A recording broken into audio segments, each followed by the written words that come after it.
Mga ka-crypto, napansin nyo ba ang kakaibang galaw na XRP nitong mga nakaraang araw? Habang ang ibang altcoin ay tila nadadaanan ng bagyo ng market fluctuations, ay nananatiling matatag si XRP sa presyo na lampas $3. Pero ang tanong, bakit nga ba ganito katatag si XRP sa kabila ng pagbaba ng trading volume nito? Ang sagot ay may kinalaman po sa isang grupo na matagal nang kinatatakutan at iginagalang dito sa mundo ng crypto.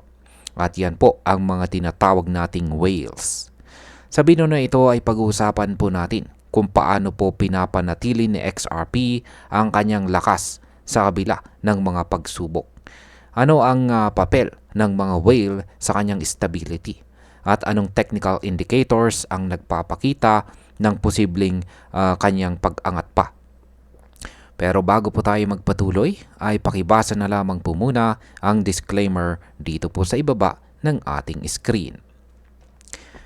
Ayan, bakit nga ba nananatili sa itaas ng presyong $3 sa XRP kahit bumababa ang kanyang trading volume?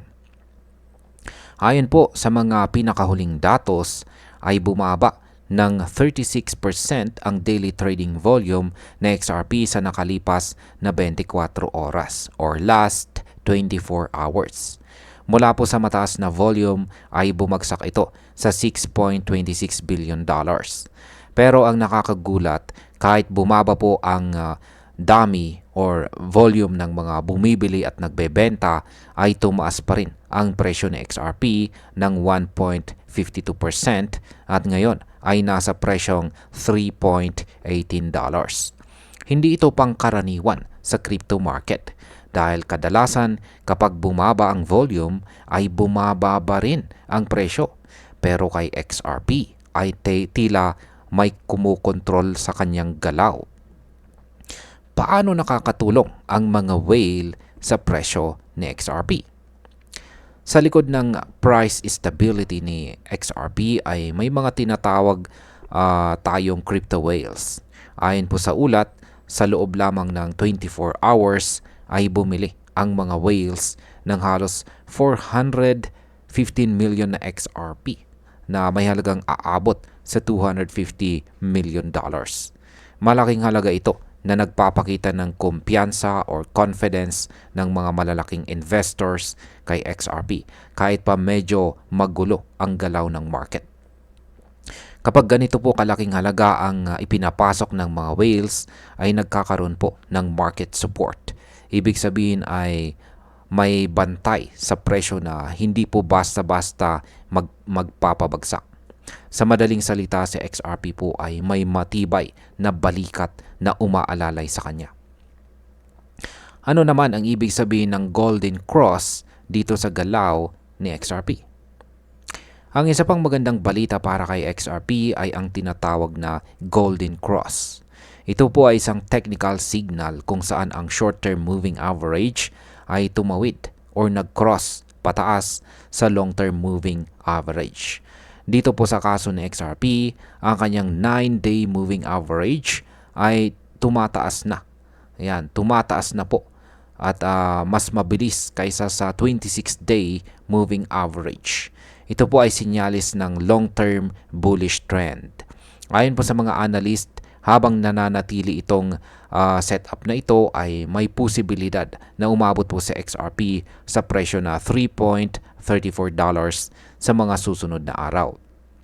Ibig sabihin ay may puwang pa para tumaas ang kanyang presyo lalo na kung patuloy po ang suporta ng mga whales at saka retail investors. Bukod po sa kanyang golden cross ay may isa pang technical indicator na dapat po nating pagtuunan ng pansin. At yan po ang RSI o ang Relative Strength Index. Yan yung ibabang bahagi po ng ating chart dito ay yan po yung RSI indicator. Sa ngayon ay nasa value po siya na 61.71. Ang ibig sabihin nito ay nasa healthy zone pa siya. Hindi po siya overbought or overvalued, pero hindi rin siya oversold. Ang ganitong level ng RSI ay nagpapakita na may balanse ang market sentiment kay XRP. Hindi pa ito oras para mag-panic buy, pero hindi rin ito senyales ng malaking pagbagsak. Sa madaling salita ay steady lang ang galaw at may potensyal para sa slow upward movement. Gaano naman po kalaki ang itinaas na XRP ngayong buwan ng July? Kung susumahin natin ang performance ni XRP nitong nakalipas na 30 days, ay aabot sa 46.4% ang kanyang itinaas sa kanyang presyo. Halos kalahating doble na ito kumpara sa kanyang presyo noong isang buwan. At ayon sa mga market data ay marami pa ang posibleng pumasok na kapital bago matapos ang buwan.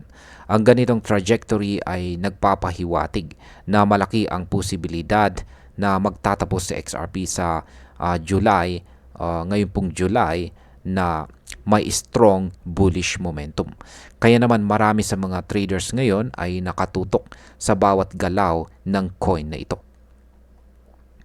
Ngayon ay ano naman ang ibig sabihin ng $155 million na inflow sa XRP market? Bukod po sa whale activity ay nakatanggap din sa XRP ng panibagong capital inflow na umaabot sa $155 million. Ito po ay indikasyon na may mga indikasyon na may mga institutional at retail investors na naglilipat ng atensyon mula kay Bitcoin papunta sa mga altcoins gaya ni XRP. Bumabagal na kasi ang momentum ni Bitcoin, kaya ang mga traders ay naghahanap ng susunod na pwedeng paglipatan ng kanilang pondo.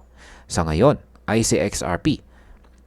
Isa po si XRP sa mga pinaka-promising na altcoin dahil sa kanyang current trend at strong fundamentals. Ngayon ay ano naman ang sinasabi ng mga analyst tungkol sa future price ni XRP? Ayon po sa mga market analyst, kung magpapatuloy ang setup ng Golden Cross at hindi po mawawala ang whale support, ay kayang maabot na XRP ang presyo na $3.34 sa short term.